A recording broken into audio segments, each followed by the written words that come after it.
There's a pattern hidden in the Bible that most Christians completely miss. Jesus spoke of 5 specific events that would all happen in the same generation. The generation that would see his return. And here's what's wild, they're all happening simultaneously right now.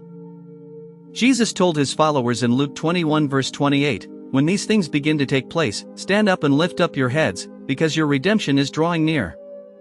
But what are these things? Let's break down each sign, starting with one that's literally reshaping our world as we speak. Sign number 1, Israel becomes a nation again. In 1948, something happened that biblical scholars said was impossible. Israel became a nation again after nearly 2,000 years. Jesus said in Matthew 24 verses 32 to 34. "Now learn this lesson from the fig tree. As soon as its twigs get tender and its leaves come out, you know that summer is near. Even so, when you see all these things, you know that it is near, right at the door. Truly I tell you, this generation will certainly not pass away until all these things have happened." The fig tree represents Israel throughout Scripture. For centuries, the Jewish people were scattered across the globe with no homeland. Then, in one day, May 14, 1948, Israel was reborn. This wasn't just a political event, it was prophecy being fulfilled in front of the world's eyes. Sign number 2, knowledge shall increase.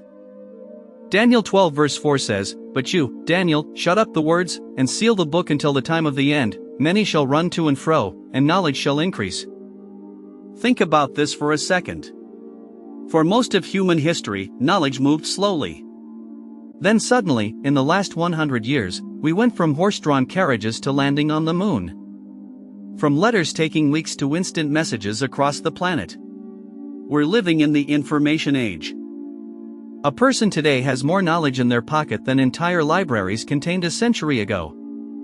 This explosion of knowledge isn't random, it's prophetic. Sign number 3, gospel preached to all nations. Jesus said in Matthew 24 verse 14, "And this gospel of the kingdom will be preached in the whole world as a testimony to all nations, and then the end will come." For 2,000 years, this seemed impossible. How could every nation hear the gospel? But today, the Bible has been translated into over 3,000 languages.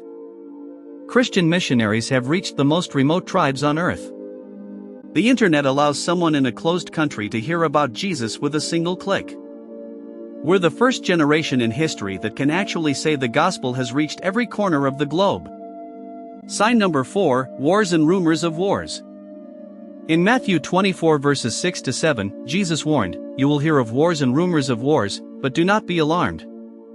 Nation will rise against nation, and kingdom against kingdom." Some people say, "But there have always been wars." True, but look at the scale. The 20th century alone saw 2 world wars that killed over 100 million people. We've had the Cold War, nuclear standoffs, constant conflicts in the Middle East, and right now, multiple nations on the brink of major conflict. The rumors of wars part is crucial. We're constantly hearing about potential wars, threats, and tensions like never before in human history. Sign number 5, earthquakes, famines, and pestilences. Jesus continued in Luke 21 verse 11, "There will be great earthquakes, famines, and pestilences in various places." Again, some might say these have always existed, but the frequency and intensity have skyrocketed. Major earthquakes are increasing. We've seen devastating famines across Africa and parts of Asia. And pestilences. We just lived through a global pandemic that shut down the entire world. COVID-19 reminded us how vulnerable we are and how quickly disease can spread across nations, something Jesus specifically said would mark the end times. Here's what ties all 5 signs together. Jesus said in Matthew 24 verse 33, "When you see all these things, you know that it is near, right at the door." Not 1 or 2 signs. All of them happening at once. And that's exactly what we're witnessing. So what does all this mean for you today? It means we're living in the generation Jesus talked about, the generation that would see all these signs converge.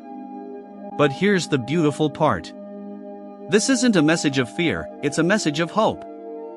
In John 14 verse 3, Jesus promised, "And if I go and prepare a place for you, I will come back and take you to be with me that you also may be where I am." He's coming back not to condemn those who believe in him, but to bring them home. The question isn't if these signs are real. They're undeniable. The question is, are you ready? Not ready in a scared, anxious way. Ready in a faith-filled, expectant way. Romans 10 verse 9 says, "If you declare with your mouth, Jesus is Lord, and believe in your heart that God raised him from the dead, you will be saved." That's it, that's the ticket home. No complicated formula, just genuine faith in Jesus Christ.